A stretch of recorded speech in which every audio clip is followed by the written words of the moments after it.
नमस्ते बच्चों, मैं आपको बताऊंगी क्लास 10th का सेकंड चैप्टर बहुपद। इसमें आपको सबसे पहले मैं इंट्रोडक्शन दूंगी कि आपका बहुपद होता क्या है।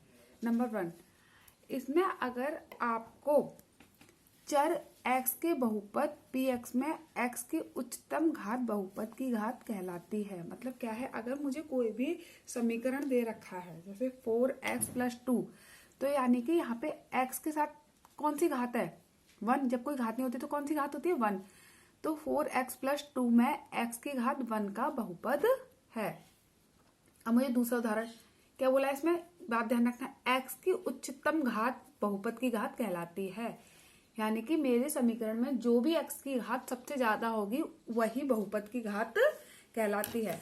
अब दूसरा क्वेश्चन मेरा क्या है, 5x⁻³ - 4x² + x - 2 चर x में घात 3 का बहुपद है। क्यों है?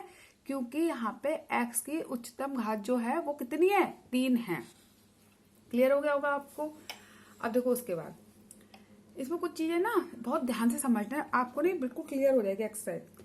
घात 1 के बहुपद को रेखिक बहुपद कहते हैं। क्या बोला है, जब मेरे बहुपद की घात 1 होती है तो उसको कौन सा बहुपद कहते हैं, रेखिक बहुपद कहते हैं। देखो जैसे 2x - 3। दूसरा, घात 2 के बहुपद को द्विघात समीकरण या द्विघात बहुपद कहते हैं, जैसे y⁻2 - 2 ये है। अब तीसरा है, घात 3 के बहुपद को त्रिघात बहुपद कहते हैं, x⁻3 - 3 है। अब इसके बाद क्या है, नंबर 1, रूल नंबर 1, रेखिक बहुपद ax + b का शून्य कितना होता है, -b/a होता है। यानी कि अचर पद और x का गुणांक होता है। क्या होता है, ax + b। अगर मुझे यहाँ दे रखा है 2x - 3, तो अचर पद कितना हो जाएगा, 3, और x के साथ जो संख्या आएगी वो x का गुणांक यहाँ पे लिख दिया जाएगा। अभी क्वेश्चन कराएंगे तो आपको क्लियर हो जाएगा।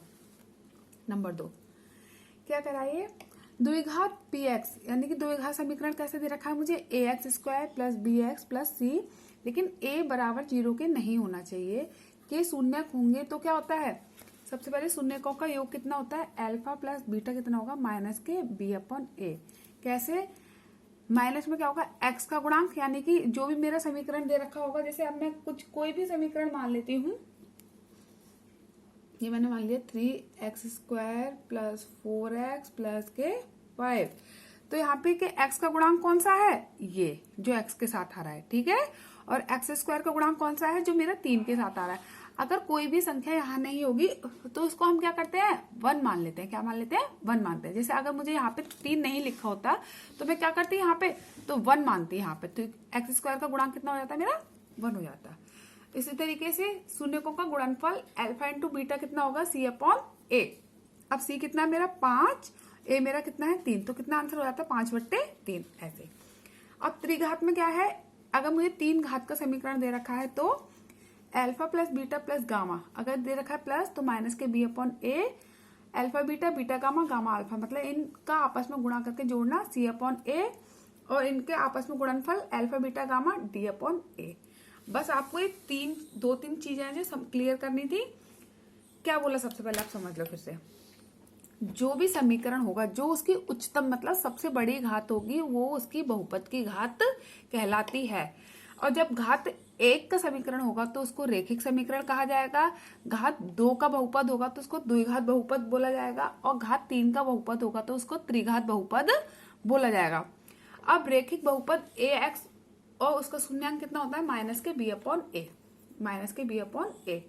द्विघात में कितना होता है, योग -b/a, शून्यकों का गुणनफल होता है c/। आपका सबसे इम्पोर्टेंट जो क्वेश्चन है वो द्विघात का है। जो सबसे ज्यादा क्वेश्चन पूछे जाते हैं वो द्विघात बहुपद के पूछे जाते हैं कि इनका योग और गुणनफल -b/a और c/a। सबसे ज्यादा आप इसे ध्यान रखिएगा, ये इम्पोर्टेंट आपका। उसके बाद त्रिघात बहुपद में आप ये याद रखिए, alpha + beta gamma -b/a, alpha beta beta gamma और गामा अल्फा c/a, और इन तीनों का गुणनफल -d/a। आपको अब मैं क्वेश्चन कराने स्टार्ट करूंगी, पहले आप लोग अपनी कॉपी में ये नोट करके याद कर लीजिएगा ये सारे फॉर्मूले। धन्यवाद।